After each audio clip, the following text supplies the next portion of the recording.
Big boss season 6 തുടങ്ങിയിട്ട് ഏകദേശം ഒരു 3 ആഴ്ചയാകുമ്പോൾ ഇപ്പോൾ ഇതിനകത്ത് നടന്നുകൊണ്ടിരിക്കുന്ന ഏകദേശം ഒരു 60 ദിവസം അല്ലെങ്കിൽ ഒരു 50 ദിവസത്തിന് ശേഷം വീടിനകത്ത് നടക്കുന്ന പോലെ കുറേ കാര്യങ്ങളാണ് നടക്കുന്നത്. അതുപോലെ തന്നെ സിജോ എന്ന് പറയുന്ന കണ്ടസ്റ്റൻറ്റ് വളരെ നല്ല രീതിയിൽ ഗെയിം കളിച്ച് വരുന്ന ഒരു കണ്ടസ്റ്റൻറ്റ്. ഗെയിമിൻ്റേതായ രീതിയിൽ കണ്ടുകൊണ്ട് കളിച്ചുകൊണ്ടിരിക്കുന്നൊരു കണ്ടസ്റ്റൻ്റ് ആയിരുന്നു.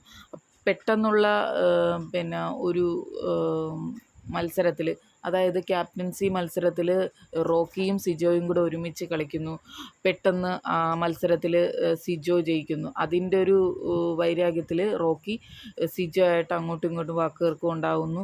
ആ വാക്ക് തർക്കത്തെ തുടർന്ന് അങ്ങോട്ടും ഇങ്ങോട്ടും ഒരു കയ്യാങ്കളി എന്നുള്ള രീതിയിലേക്ക് വരെ കാര്യങ്ങൾ പോയി. അവസാനം സിജോയെ നല്ല രീതിയിൽ, ഒരു തല്ലെന്ന് നമുക്ക് പറയാൻ പറ്റത്തില്ല, വലിയ ഒരു രീതിയിൽ ആക്രമിച്ചു എന്ന് വേണേൽ പറയാം സിജോയെ റോക്കി.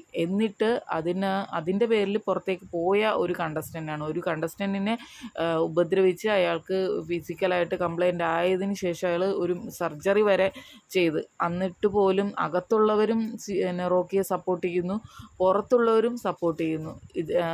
ഇതുകൊണ്ട് തന്നെയാണ് ഇപ്പോൾ ഈ ബിഗ് ബോസ് സീസൺ, ഏത് ബിഗ് ബോസ് സീസൺ എടുത്തായാലും കുറേ വയലൻസ് ആയിട്ടും കുറേ കാര്യം, അത് മാത്രമല്ല കണ്ടൻറ്റും എല്ലാ കാര്യങ്ങളും ഒരു വ്യക്തിത്വം ഉണ്ടായിരിക്കണം ആൾക്കാർക്ക്. അതില്ലാത്ത രീതിയിലാണ് ഇപ്പോൾ റോക്കി പറയണതല്ല ചെയ്യുന്നത്.